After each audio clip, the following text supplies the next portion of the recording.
mdada mmoja anaitwa MC Tamari. Oh, yeah. So huyu mdada alionyesha love ile ambayo inastahili, kwa sababu yeye kwanza nimefika tu stand alinitumia baadhi ya watu ambao timu yake wamekuja kunipokea, kunionyesha hoteli ambayo itanifaa. So nimefika hoteli, nimekutana naye, kanikutanisha na wasanii wengi sana mwanzoni. Pia kitu cha pili, mimi Sumbawanga kidogo nimekuwa na connection baadhi ya wasanii wawili watatu. Mfano kama hao nilikuwa nashindana nao kwenye hivyo vipengele au marapa, wengi ni wanangu. Mtu kama Pop Lapa ni mchizi wangu kitambo kabla ya hizi tuzo.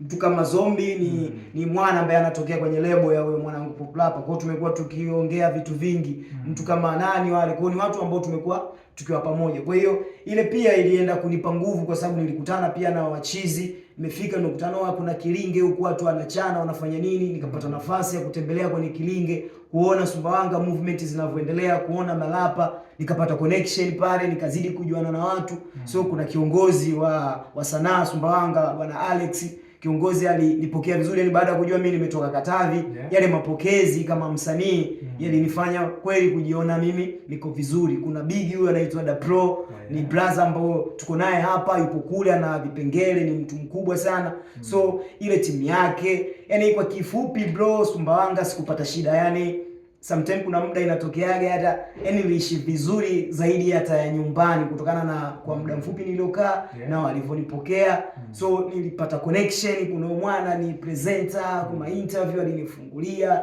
interview mengi, so nilifanya hizi online, nilikutana na washikaji wengi. Kwa kifupi mimi niliishi vizuri kabisa Sumbawanga kwenye mapokezi, kwenye sekta zote, wasanii na viongozi pia wa sanaa na watu maarufu wa pale Sumbawanga walinipokea vizuri na nikapata kitu kikubwa. So kwenye issue ya tuzo sasa, swali la tatu hapo ulivyoliwekea kwamba ziliendaje, zilienda vizuri kwangu, kwa sababu